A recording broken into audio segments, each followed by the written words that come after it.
Hey everyone, how you all doing? And welcome to a different kind of video. I've only done one kind of video like this, and it was at Christmas. I'm going to do a bit of baking. A lot of you may find that you have a lot of time on your hands at the minute, which I know I have, and honestly one of my favourite things is, like, I use my hands daily. I'm a hairdresser, so I'm used to keeping my hands busy, so I like crafting, baking, and just anything like that really. So I thought I would do me and Chris some baking, as well as making a couple of little care packages for my mum and dad, my sister and her boyfriend, and my sister-in-law as well, and the nieces. So I am going to do a couple of different recipes. One of them is the gingerbread, which I used in the Christmas baking video that I did. It's one of my dad's favourite biscuits, so I'm going to make my mum and dad some gingerbread. So if you do want to know that recipe, one, I'll leave it down in the description, and two, I will try and remember to link the video so you can head over there and just see like how it's prepped, everything like that. But the cakes that I'm going to do, because I'm going to do some cupcakes, are Berry Vanilla Cupcakes. Now, I've never done these myself, but my sister's boyfriend does them quite often, and they are really nice. And they are pretty much just a basic Victoria sponge, pretty much all equal ingredients. So we have 175 grams of butter, self-raising flour and caster sugar, half a teaspoon of baking powder, 3 large eggs, and then half a teaspoon of vanilla extract as well. The vanilla that I like to use is the bean paste, which it's just a lot like more potent, really nice, instead of like the liquid vanilla extract. So that is what I'm going to be using with everything else.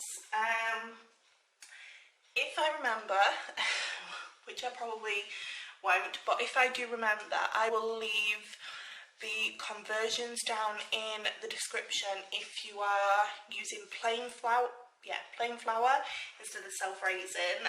Obviously you just need to add more of a raisin agent, which at the minute a lot of people are struggling to get ingredients for baking and things like that.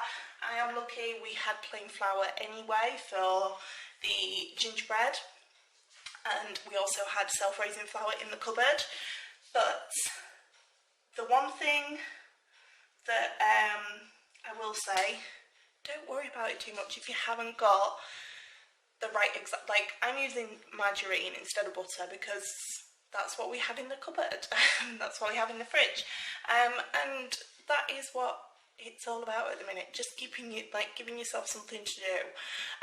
So I am going to be using margarine for both recipes instead of butter. It probably will make the gingerbread a little softer because obviously it's got a higher oil content than standard butter. But yeah, I'm going to get going and get mixing. The one thing that is going to be different from the decoration is I have some of this to use. Now, I made Chris, for his birthday, a carrot and lotus biscuit cake. So I did carrot cake with obviously standard cream cheese filling, and then lotus biscuit and the lotus spread. I'll show you.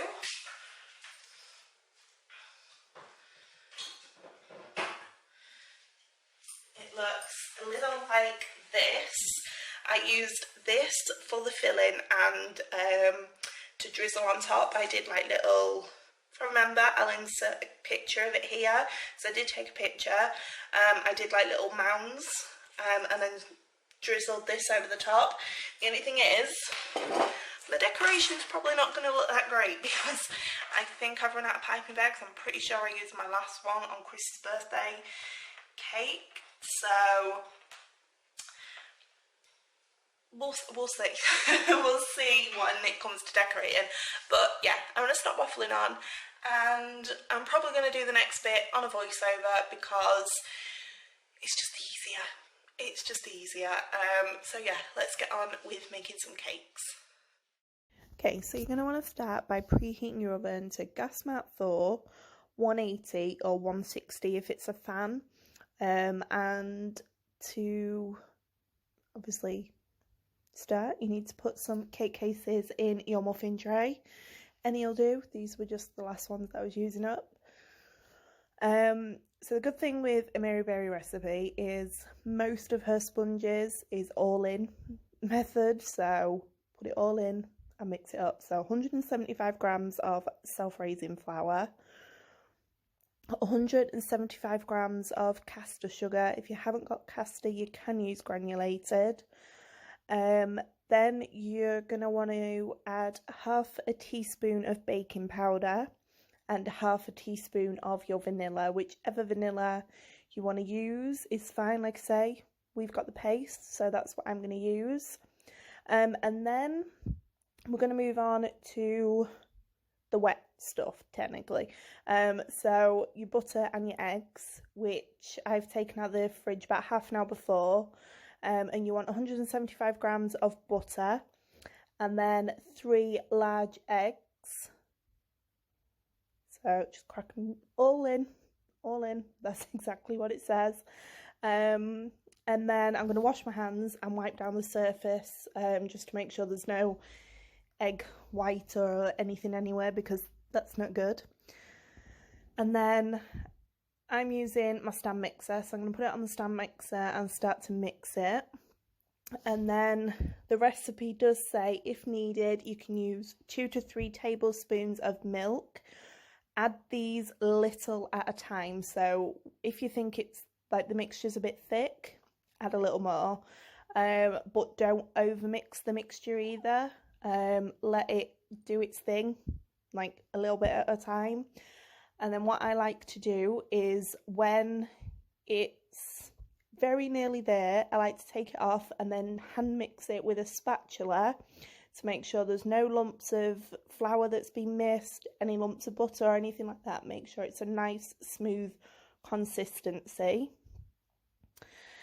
And then how I do mine into the cake cases is I use a tablespoon, and I do a tablespoon in each, and then to let that settle, and then go back and top them all up so that we've got a nice even amount in each case. And then they go in the oven for 20 minutes, 20 to 25 minutes, but always check after 20.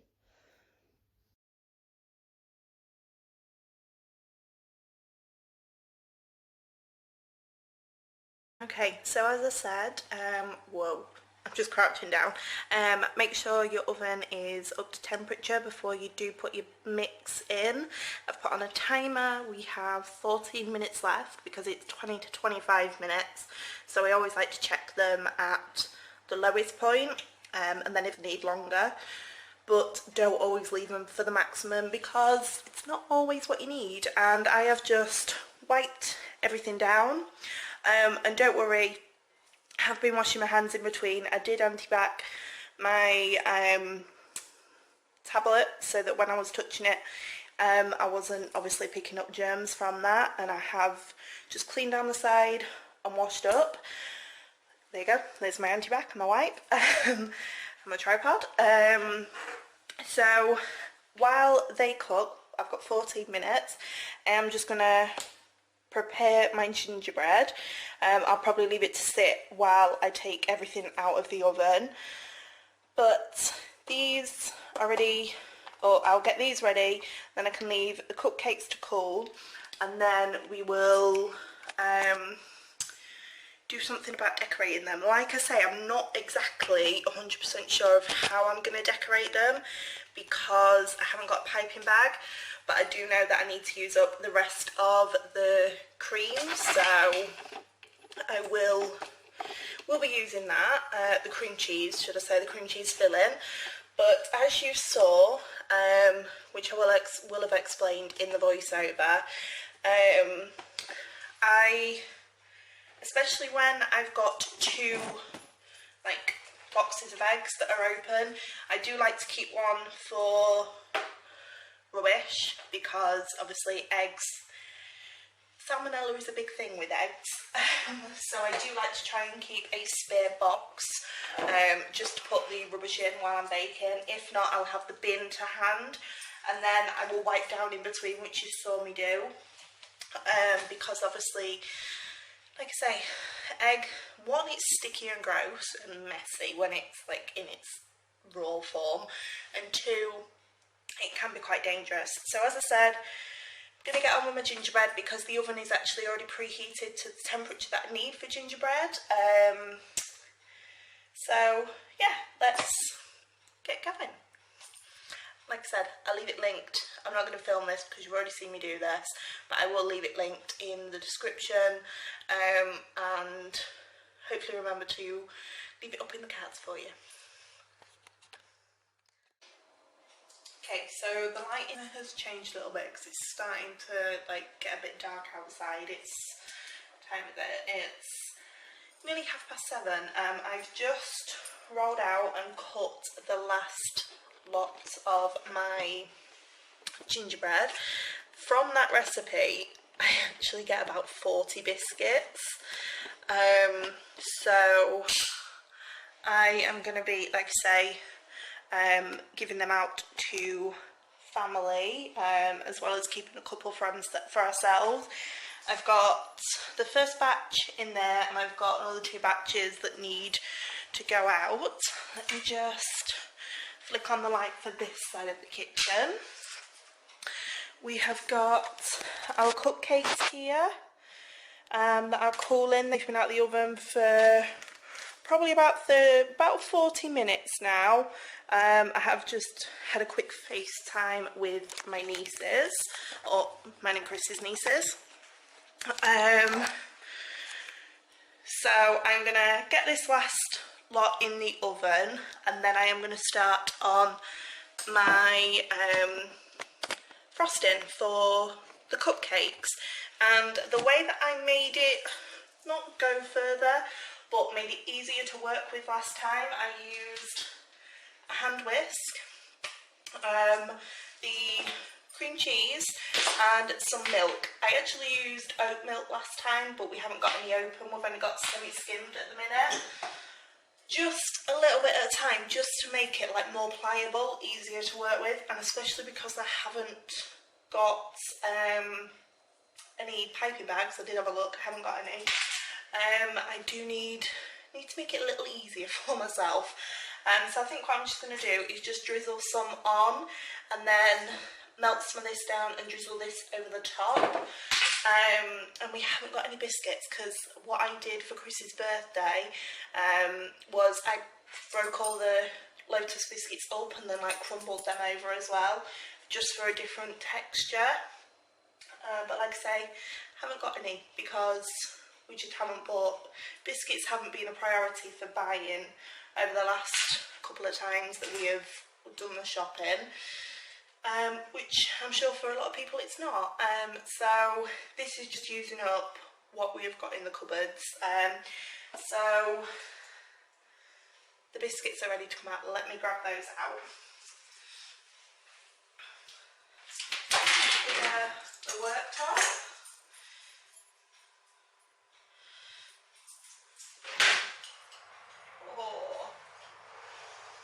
Oh, these look good. And one thing I will say with gingerbread, you do want to make sure that you sort of stick to the timings. Obviously, like I said, I'm going to leave the video linked, but gingerbread does catch quite easily on the corners, so just be aware of that, keep an eye on it, don't just stick it in there and hope for the best. But yeah, I'm going to get the final batch in, and then I'll come back and we'll work on the topping. Okay, so as I said, I'm using up the rest of this frosting that I had, and it's the cream cheese frosting, one that you'd typically use in carrot cake. So I'm using a palette knife to really scrape out, make sure I've got everything out. I've already got my hand whisk plugged in, I'm just going to add a little milk and then start to mix it, start to loosen it up a bit, but not too much that it's just like runny water icing.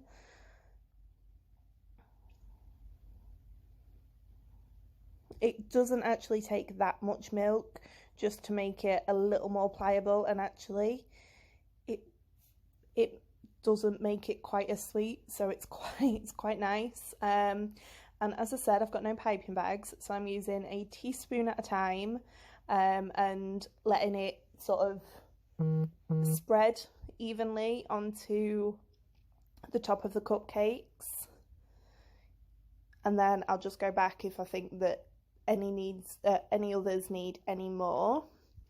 And then for the best bit, the best bit is the lotus spread. So the way that you're going to want to do this is you're going to take a tablespoon of the spread and put it into a mug and then melt it. Sounds strange, but melt it just so that it's at the point where it's a little bit runny, not completely like boiling hot, but maybe about 20 seconds in the microwave will do it. Make sure your mug is microwavable as well, heat proof. Most are, but just double check. And then I am going to use a small teaspoon. Make sure the teaspoon's warm, because if the teaspoon is cold, because the mixture hasn't been melted, it will like solidify again. So gingerbread's ready. So you're going to use a warm spoon and just drizzle it backwards and forwards over the top of that cream cheese frosting, and you do want to be quick because you need to get these back in the fridge so that it doesn't melt the rest of the icing. But that was it, and if you keep watching you'll see the finished picture.